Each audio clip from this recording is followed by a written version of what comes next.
coon, shucking and jiving to the moon. I love being a coon, shucking and jiving to the moon. I love being a coon, shucking and jiving to the moon. I've learned that thief has never learned, so I'll jump ship just to let him burn. I'd rather delay for the coon. Shucking and jiving on the righteous end, the righteous end. Shucking and jiving on the righteous end, the righteous end.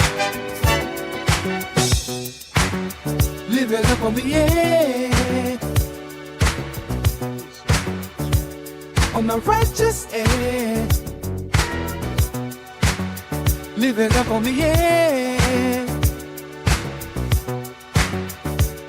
on the righteous edge.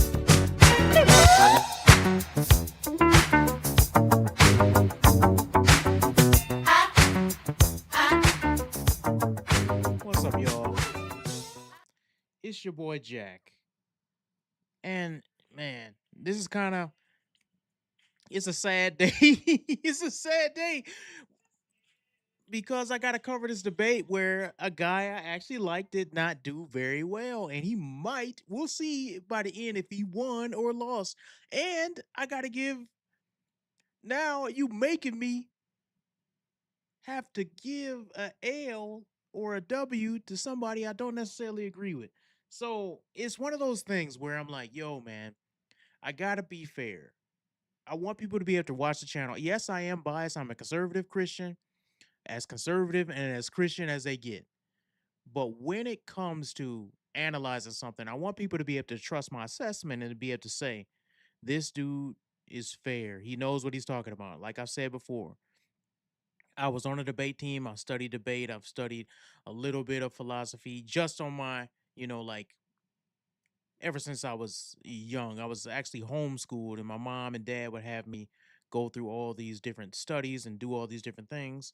And I would say I was more educated than most, me and my brother. But because of that, I'm able to analyze and see when somebody puts together a good argument or a bad argument. And so this is before I do that, we got to talk about the elephant on the internet, which is the Candace Owens versus Andrew Wilson debate. And that is like the Super Bowl of debates. That is bigger and more important than the Super Bowl, in my opinion. I don't know what type of stars had to align to make that happen. For apparently, a lot of money is involved. $300,000 on both sides. It is insane how much money and how many different moving parts had to come together to make that work. I can't wait to see that, man. Oh my goodness, that's gonna change the culture no matter what happens. Somebody has to come out winning and somebody has to come out losing. And if you've been a fan of my channel, you know I like Andrew Wilson and I want him to win because I believe his worldview in this matter specifically is 100% correct. I think Candace Owens has went off the deep end. I've always lost respect for her ever since she went off after Louder with Crowder. And I really wish that somebody would tell her to shut the heck up. And I hope that he can do that. I hope he can pull it together, man. He's a great debater, but I kind of got a feeling that she's gonna pull out some of her snakiest tactics. Just like he's studying for her, she's studying for him. And I don't believe she's in the game to play fair, if you know what I mean. With some of the accusations she's made about even the Charlie Kirk situation, she does not play fair. She will lie. She will come at you in a way where you be like, "What? I never said that." She will do that. She will pretend like she didn't say anything. In fact, if I was Andrew Wilson, I would actually have on my phone or somewhere else queued up videotapes of what she's saying, of what she has said in the past, all the way 3, 4 years back to what she's saying now. And I would point out to her, this is what you said, and I'm exposing you. Do you still stand by this? And I'm sure he will. He's a far smarter and better debater than myself. I think he's insanely good at what he does. So I hope he can pull that together. Let's get right into this nonsense because oh my gosh, dude. If you are a true Christian, this is gonna frustrate you. Bring the heat. Art of All right, let's see here.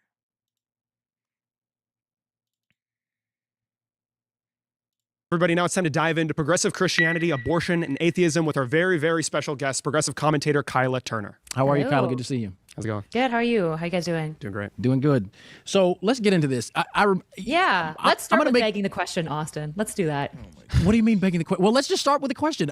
Do you think that progressive Christianity is actually in line with biblical Christianity? Because I would say What do you absolutely mean by not. biblical Christianity? So this is the begging the question piece, is when you tie into the question the assumption So she's already condescending and very unlikable. Let's start with begging the question. If you guys don't know, what we're going to do is we're going to break this down. We're going to fact check this. So if you don't like when somebody is fact checking somebody, you will not like this video because I'm going to fact check anything that is false. Okay? So just be warned. that progressive Christianity is juxtaposed against biblical Christianity. Almost every major theological movement of Christianity obviously thinks that they're in line with biblical Christianity. So a progressive Christian would say that they're just as biblical as anyone else. What I think you actually mean to say is conservative Christianity versus She's wrong about that. Progressive Christianity does not concern himself with being biblical, and even the most stringent, most popular progressive Christians would say they disagree with parts of the Bible. From the dude Braden, the guy who's like super famous for being the LGBTQ pastor, he would say, I don't agree with many of the things in the New Testament and the Old Testament. He would just straight up tell you, yes, I'm not biblical, but I don't believe a Christian has to be biblical. She's just wrong right there. She's just wrong. progressive Christianity. Well, we can go with that. I mean, I would call myself a fundamentalist, Let's rewind that because something happened and I want y'all to see it. and I would And think he made his first mistake.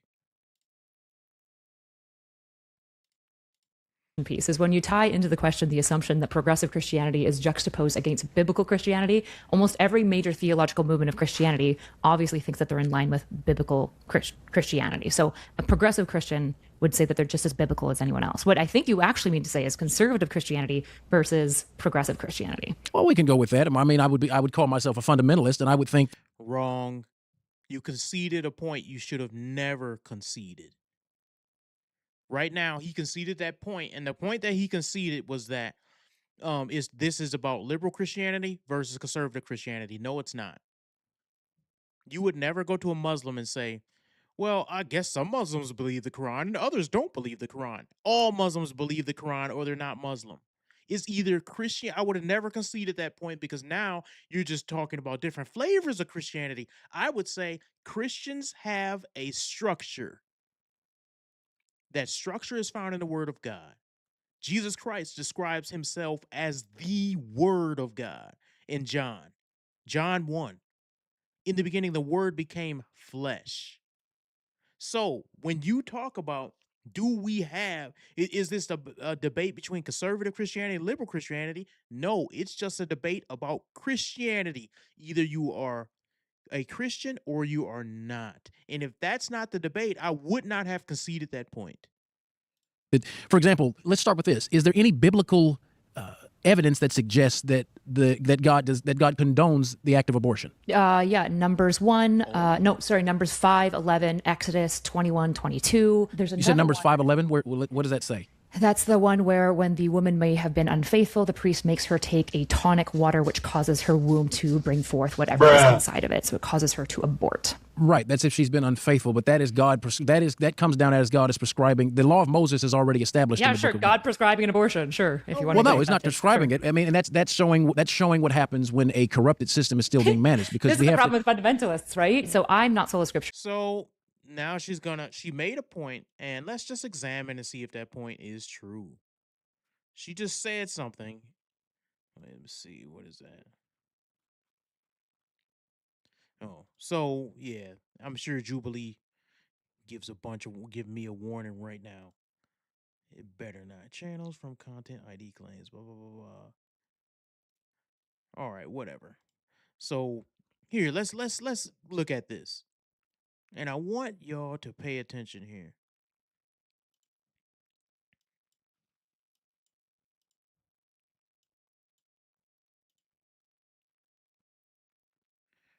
what's going on in these verses? If you actually read them, you're going to see something that's drastically different than what she said. And she talked about Numbers chapter 5. Let me get there so y'all know I'm just not making this up. Because a lot of people will not actually turn to scripture and just paraphrase. And that's part of the problem. Numbers chapter 5. And she talks about 5. It starts, I believe, in verse 12.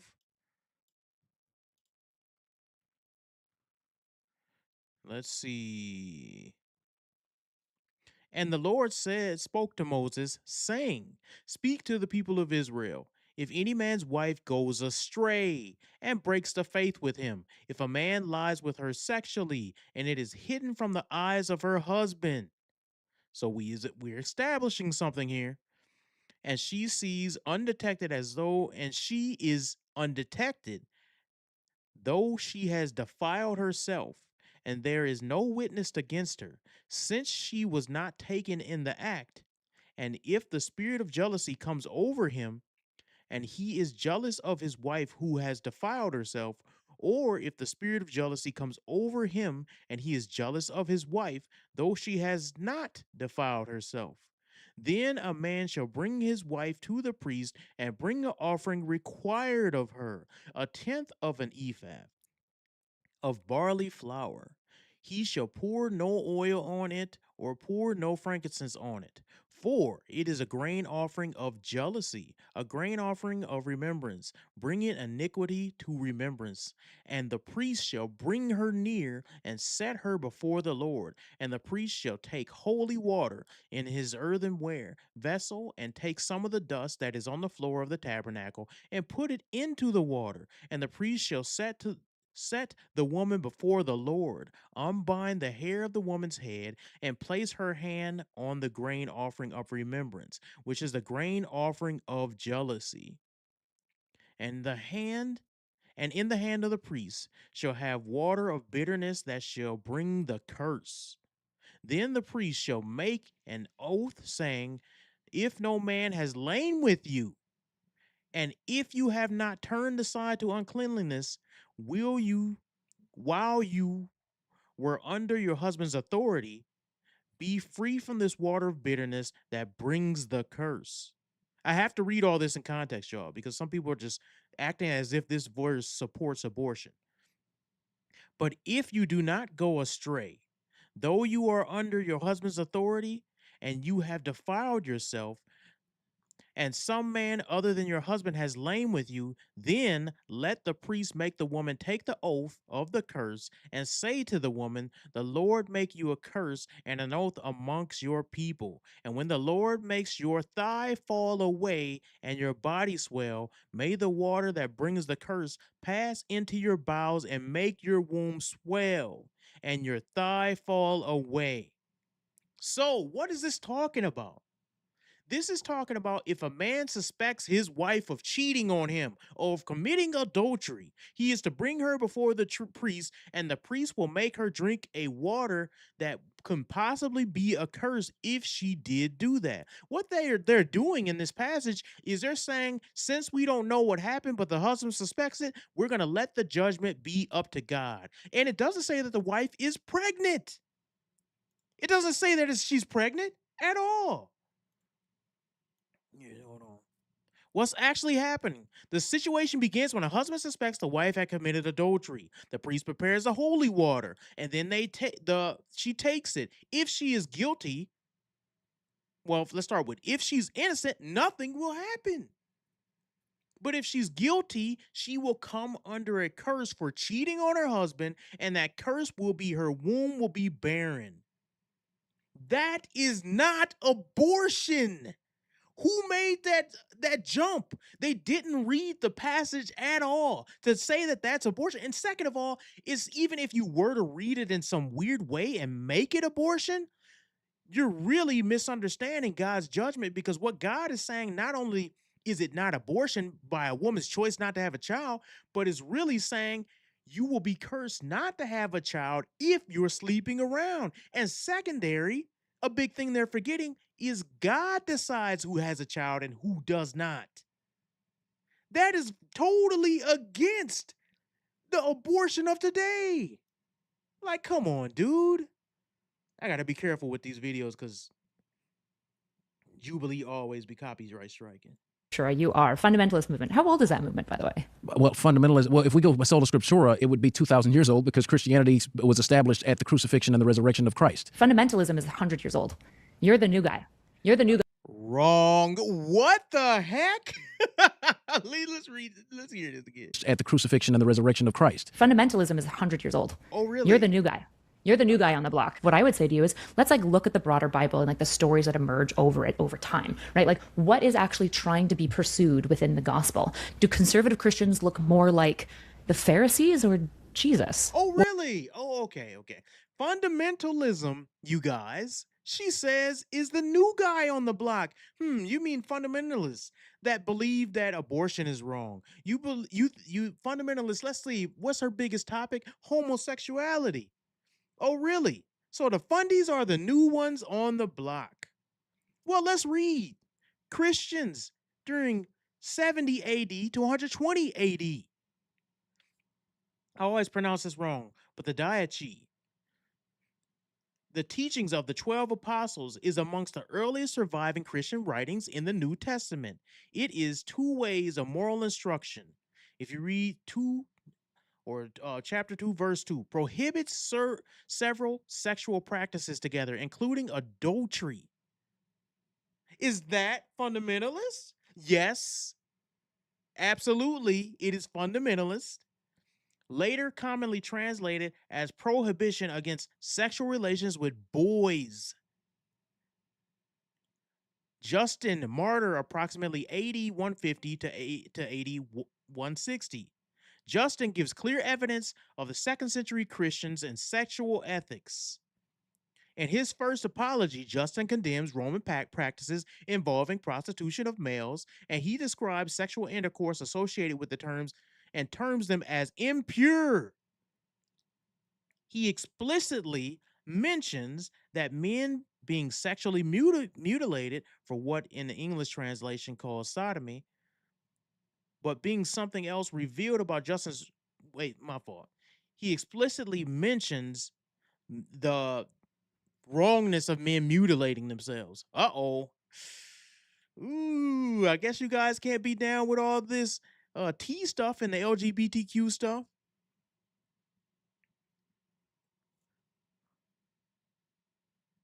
Clement of Alexandria, who was approximately, his writings are found in 190 AD to 200 AD.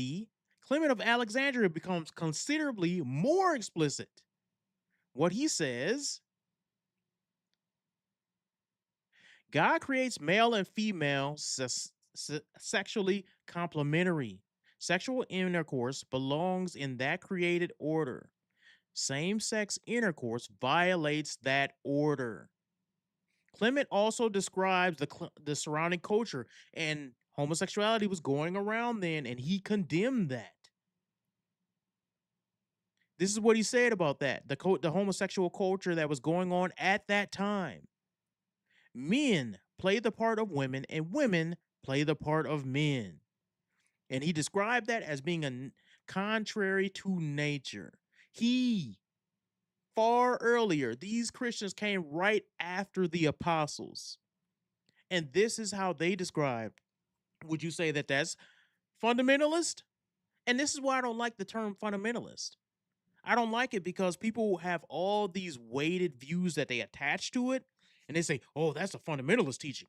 No, it's just biblical. Let's just call it biblical. That's all it is. Let's not add all these extra words so that you can win an argument, which is what she tends to do. And I think she did a good job of railroading Austin because he did not defend. He just goes along with this. I guess so. No. Defend yourself, son. Let's see. Well, true conservative Christians would look more like Jesus. At least that's what they would strive to do. Because progressive Christianity has done this thing, especially in recent years, where there's this narrative that there's more than one path to heaven, which is directly contradictory. I remember one of my teachers from high school a long time ago, who is a progressive Christian still to this day. She called herself a combination of Christian Catholic Buddhism, and says that Christianity is essentially just one part of the elephant. But that directly contradicts statements made by Jesus himself when he says that he is the way, the truth, and the life, and that no man comes to the Father but by him, and also that he didn't come to bring peace on earth. Jesus is not a peaceful guy. Here's my problem with what he's saying and what he's doing. Nothing he's saying is wrong, but he's just bringing talking points to this debate. He's not addressing her previous points. He has these already prepared talking points that Jesus is not a peaceful guy. Not so Erudite didn't say that Jesus was this peaceful, happy-go-lucky guy. He's attacking a point that she didn't even make. He's addressing something that wasn't even there. He should have just attacked what she said about him being a fundamentalist and that being new. That's not new. That is the only way. And I would never accept that term of fundamentalist, because then you can attach whatever people call themselves to be fundamentalists to whatever you want to win the argument. I would just say true Christians, true Bible-believing Christians. Literally says in the gospel according to Matthew chapter 10, verse 34, think not that I'm come to send peace on earth. I came not to send peace, but a sword. For I am come to set a man at variance against his father, and the daughter against her mother, and the daughter-in-law against her mother-in-law. And he that loved mother, father more than me is not worthy of me. I mean, that's really cut and dried. Jesus is I agree, but why are you saying that? a nice guy. He's kind, but he's not nice. Okay, so I guess first of all, if you want to talk to a progressive Buddhist Christian, you should probably invite them on the show. Unfortunately, you have to talk to me, so you have to engage with what I think. Second of all, when fundamentalists do this thing where they just slam Bible verses down, what I like to call this is biblical deconstructionism. Well, she does the same thing. She just does it in a liberal way. Well, in the Bible, it says this in Numbers. We don't have to read it. We don't have to go over it, but it says that. Just trust me. And again, this is like a new age Christian thing. This is some new conservative Christian thing really? that's only been happening for 100 years. So what you're doing is you're slamming Bible verses like we're in Sunday school, and you're trying to divine an entire theology out of it. And this is why, by the way, every other sector of Christianity looks at North American fundamentalism and rolls their eyes. Kyla, you can make the statement that fundamentalism tries to slam Bible verses, but if you take the totality of the Gospels, meaning Matthew, Mark, Luke, and John, and in fact the totality of Scripture, which has influenced the Western culture more than any other religion on earth, that's where a complete theology is crafted, not just off of one verse. That would be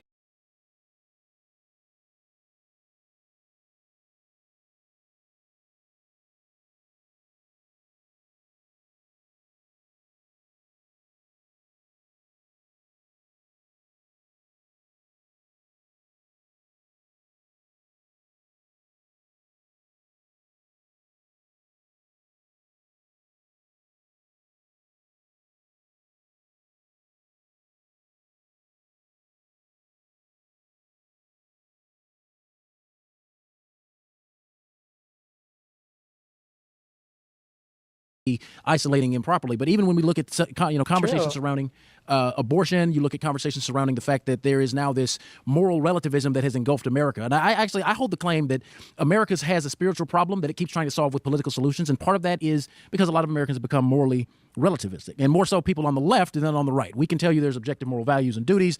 The right says whatever society, or the left says whatever society says is okay. What's good for the geese is good for the gander. That I would disagree with. And I think that's the problem that I see in the country now. One of the things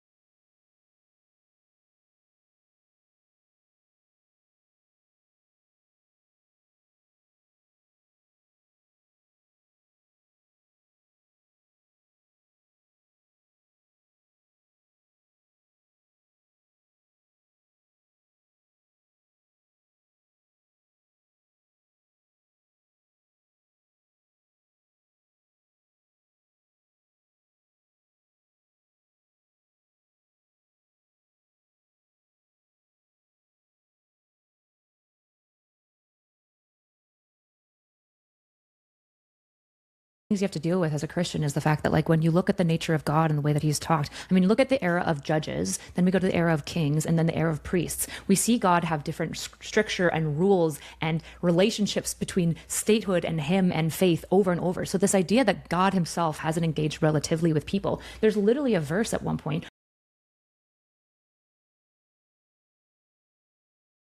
stricture and rules and relationships between statehood and him and faith over and over. So this idea that God himself hasn't engaged relatively with people, there's literally a verse at one point where